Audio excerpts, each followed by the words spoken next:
Hello. I'm so glad that you could come and join me today. I'm doing my first live video, and I got a few really interesting questions that I want to talk about because today obviously we're talking about autism. I wanted to introduce myself first. My name is Amanda and I am an autism mom. I have a daughter that is 5 that has autism and 2 other wonderful boys as well. And so we just go through life trying to understand autism, how to help her develop, how to help our boys develop, how to wrangle all of our responsibilities while training a service dog and having another dog, and so it can get kind of crazy. I've learned quite a few things along the way on my journey with autism and sensory processing disorder, and it's really opened my eyes to how to help our children develop no matter what their level is, what their difficulties are, trying to understand different ways to encourage them to really blossom. So I wanted to start off today and just jump right into our first question.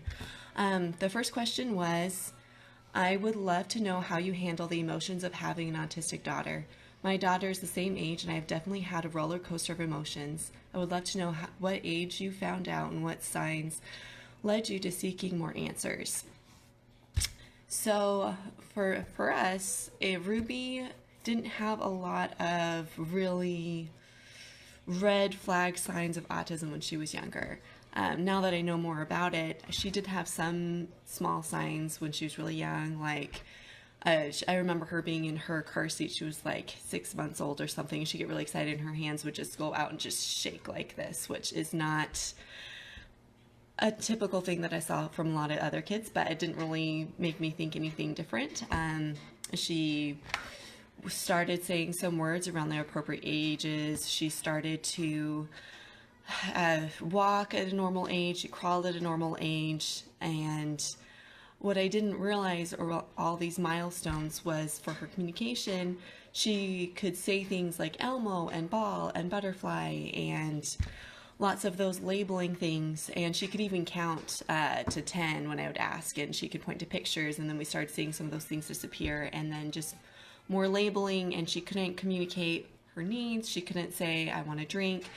She couldn't say that she was hungry or what she wanted. She would grab my hand a lot and throw me at things, but like nothing very specific. I had to just be in tune with what she wanted and just kind of anticipate her needs a lot.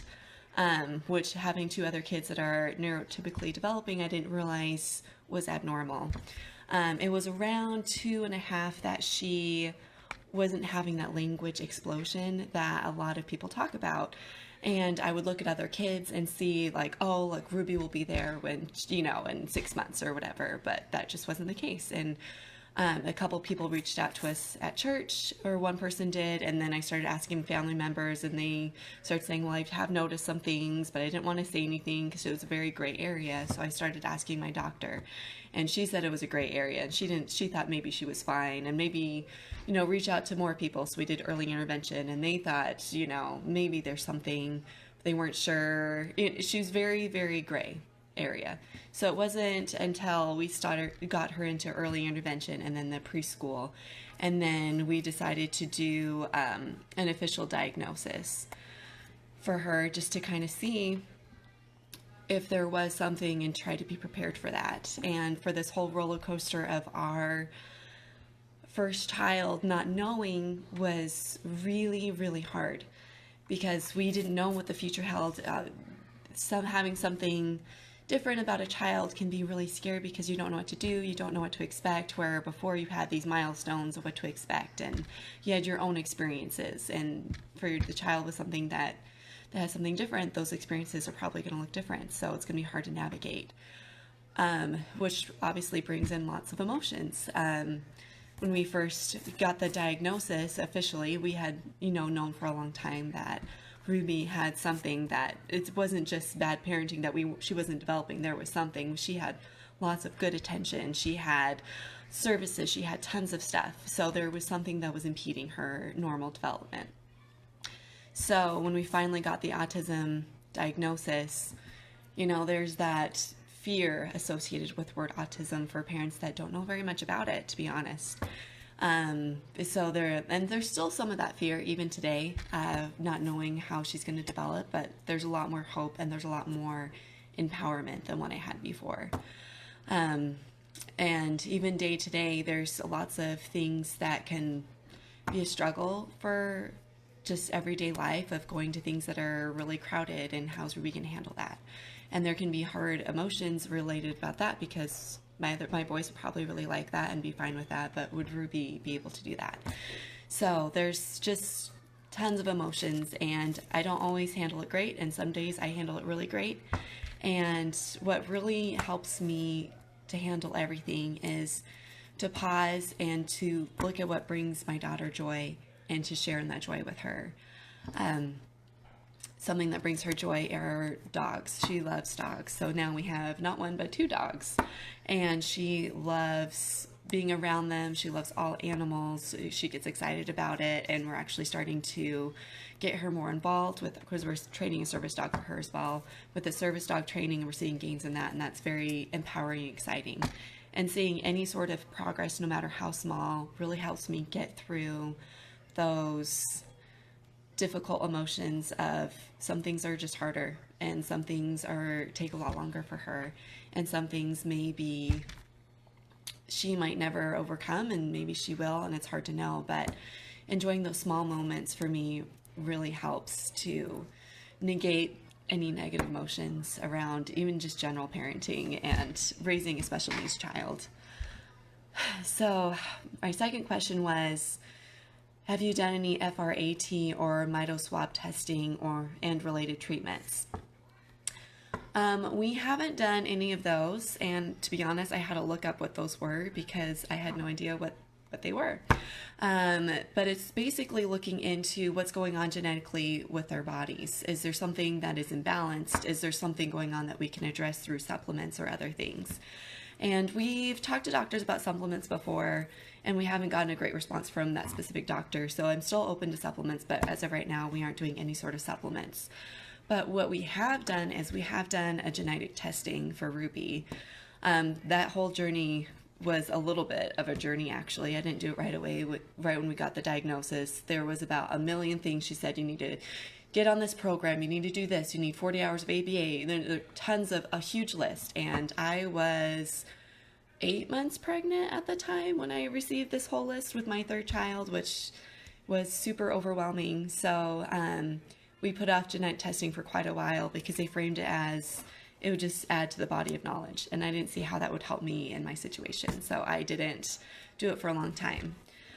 But I later decided to do it, and actually I'm really glad that I did, because we found out that Ruby has a deletion of the TRP12 gene, which is a very rare condition that is highly associated with autism. And it kind of gave us a few more answers of, where did her autism come from?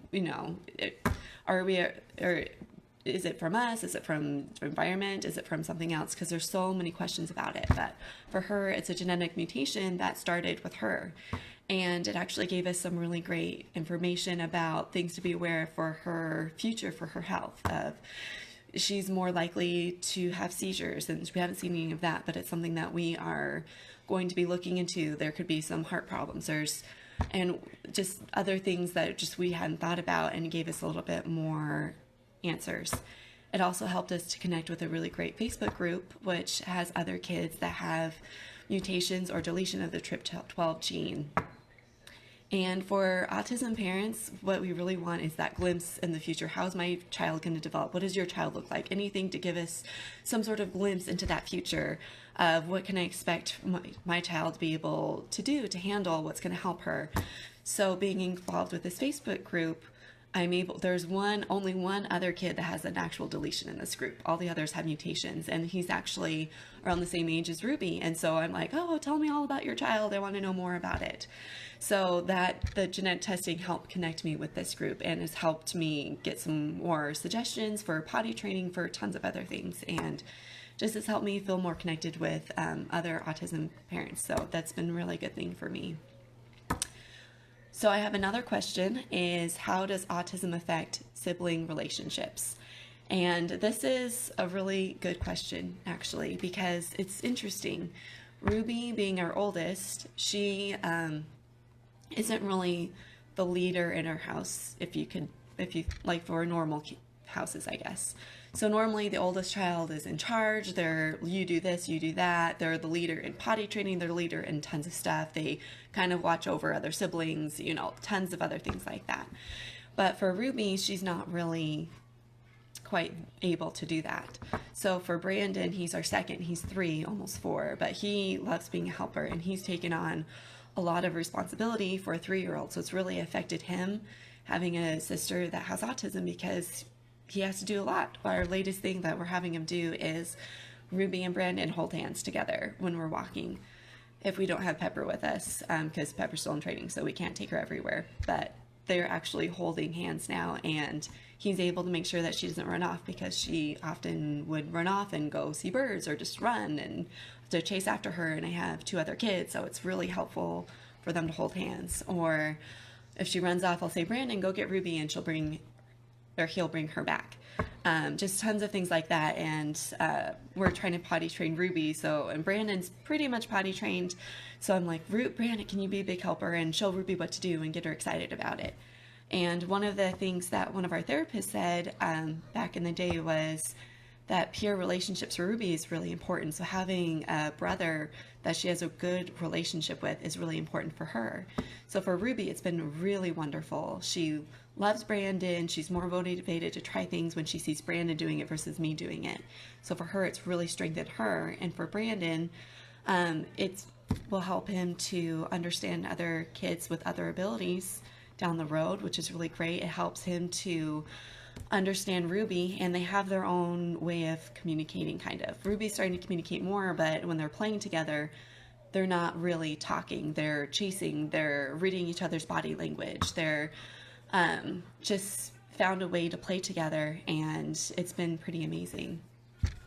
And for Jack, he's able to grow up with 2 wonderful siblings and get a different array of experiences and understanding how to help other people, how to interact with all types of people. So it's been a really good thing.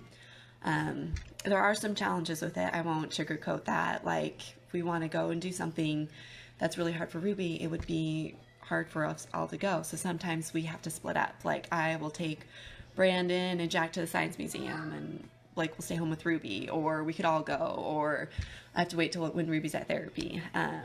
Brandon does have a hard time with Ruby getting to do so many fun things. He wants to do speech therapy and occupational therapy, and she's at an autism camp right now, and he's like, where's my camp? Why can't I go to camp? And so we kind of spend a lot of attention on Ruby's development and trying to make sure she's involved in a lot of things, because it's hard for her socially, so we want to make sure that she gets a lot of that now. And Brandon wants everything social, so it's on balance that we're trying to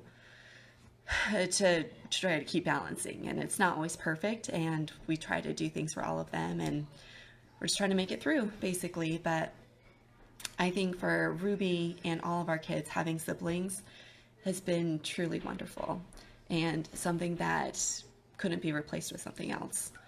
So I am very glad that we have siblings for each of our kids. My last question is, what advice would you give yourself if you could go back to the day you found out about Ruby's diagnosis? And I remember sitting in the doctor's office when we got that diagnosis, and it wasn't a surprise. But it still is hard to hear, even though it wasn't a surprise. And by hard to hear, I mean every parent is secretly wishing, maybe it's not something, maybe they'll grow out of it, maybe, she'll just catch up and it won't be a big deal, not because they're afraid of the work, because parents work really hard for the kids, no matter what their ability, but because they don't want their child to have any more challenges than they have to. And autism is also associated with a lot of challenges, although there's a lot of great things about autism too. So if I could go back and give myself advice, it would be that Ruby's future is not concrete. Autism does not mean that she will never be able to be potty trained. It does not mean that she won't be able to make friends. It doesn't mean that she will have to live with us forever, although it could mean those things, but it's not concrete. Her future is what we all make it. And